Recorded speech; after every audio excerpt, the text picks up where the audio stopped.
पति, पत्नी और नौकरानी।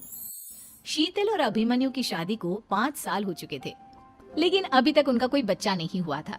इसकी वजह से शीतल और अभिमन्यु परेशान रहते थे, लेकिन उन दोनों से ज्यादा परेशान थी शीतल की सास, यानी अभिमन्यु की माँ जानकी देवी। जानकी देवी चाहती थी कि जल्दी से जल्दी उनकी गोद में पोता या पोती आ जाए, और इसीलिए वो अपनी बहू शीतल को लेकर एक दिन हॉस्पिटल पहुंची। डॉक्टर मैडम, जरा ठीक से चेक करके बताइए ना। कई बड़े बड़े डॉक्टर को दिखाया है, लेकिन मेरी बहू माँ ही नहीं बन पाती। मैंने शीतल को बहुत अच्छे से चेकअप किया है। देखिए, बात यह है कि शीतल के अंदर माँ बनने की कैपेसिटी नहीं है। ये आप क्या कह रही हैं डॉक्टर साहब? कोई तो इलाज होगा ना, कोई दवाई दे दीजिए।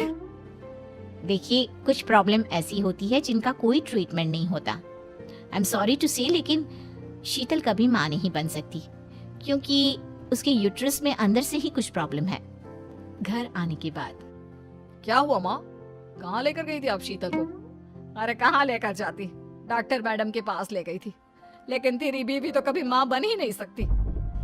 मम्मी जी, इसमें मेरी क्या गलती? अगर अंदर से कोई प्रॉब्लम है तो उसमें मैं भी कुछ नहीं कर सकती। जानती हूँ, यह बात डॉक्टर के मुंह से सुन चुकी हूँ। अब दोबारा मेरे सामने इस बात का गाना मत गा। अरे माँ, परेशान होने की जरूरत नहीं है, हम सोचते हैं ना कुछ। अरे क्या सोचेगा तू? जब डॉक्टर कह चुका है कि तेरी बीवी माँ नहीं बन सकती, तो बता क्या सोचेगा तू? कहाँ से लाएगा बच्चा? माँ, ये तो मैं भी नहीं जानता।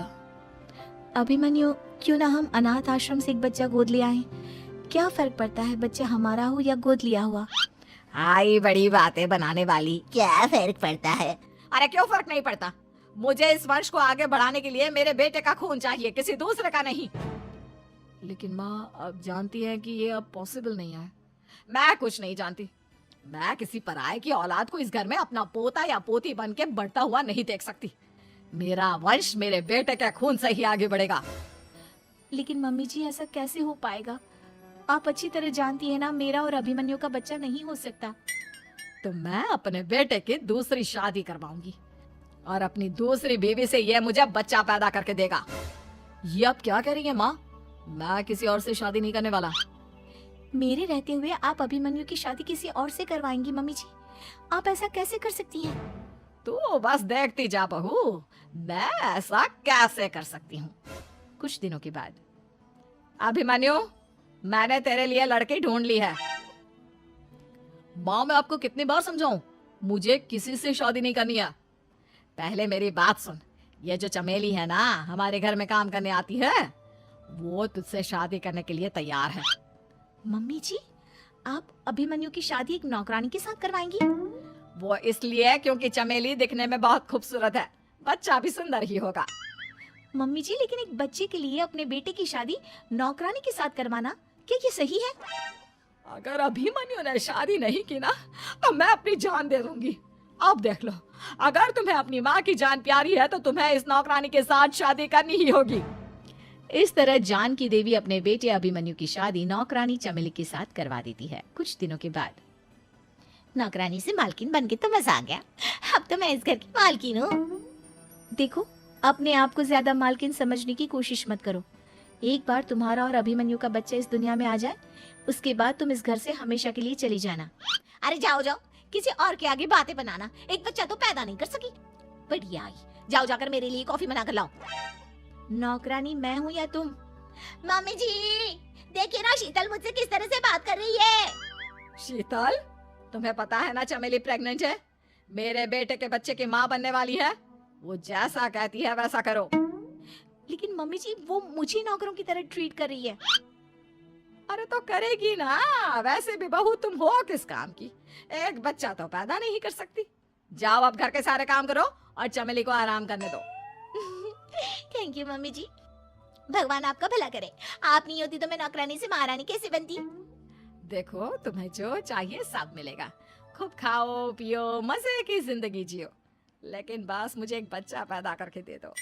कुछ दिनों के बाद, मम्मी, बच्चे के लिए आपने मेरी शादी चमेली के साथ करवा तो दी, लेकिन दिन और रात का चैन मिट गया है। सारा दिन शीतल और चमेली की बहस चलती रहती है। अब शीतल को इस घर में रखने से क्या होगा?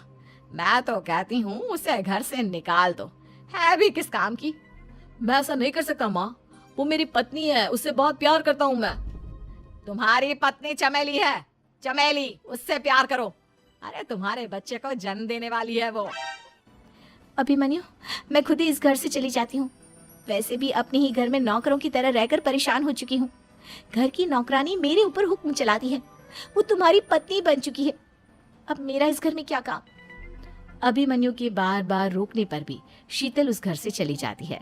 कुछ दिनों के बाद चमेली एक बच्चे को जन्म देती है। भगवान ने मेरी सुन ली, मेरे बेटे का घर भर गया, उसका अपना बच्चा इस दुनिया में आ गया। मम्मी जी, बच्चे को हाथ लगाने से पहले मेरी एक शर्त तो सुन लो।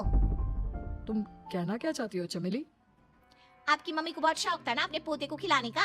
अब देखो, इस दुनिया में हर चीज की कोई ना कोई कीमत तो होती है। तुम अपनी आधी प्रॉपर्टी मेरे नाम कर दो, बच्चा तुम्हारे नाम। अरे लेकिन मैंने अपने बेटे से तुम्हारी शादी करवाई है, अब ये सौदेबाजी कहाँ से आ गई? जो औरत अपनी बहू को घर से निकाल कर एक नौकरानी के साथ अपने बेटे की शादी करवा दे, वो तो सौदेबाजी कर ही सकती है ना। उसका कैसे भरोसा कर सकते हैं?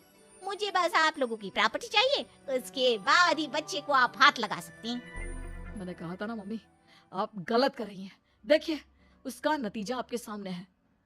जब शीतल को पता चलता है कि अभिमन्यु और चमेली का बच्चा दुनिया में आ गया है, तो वो अपने घर पहुंचती है। अभिमन्यु, कहाँ है आपका बच्चा? क्या मैं उसे देख सकती हूँ?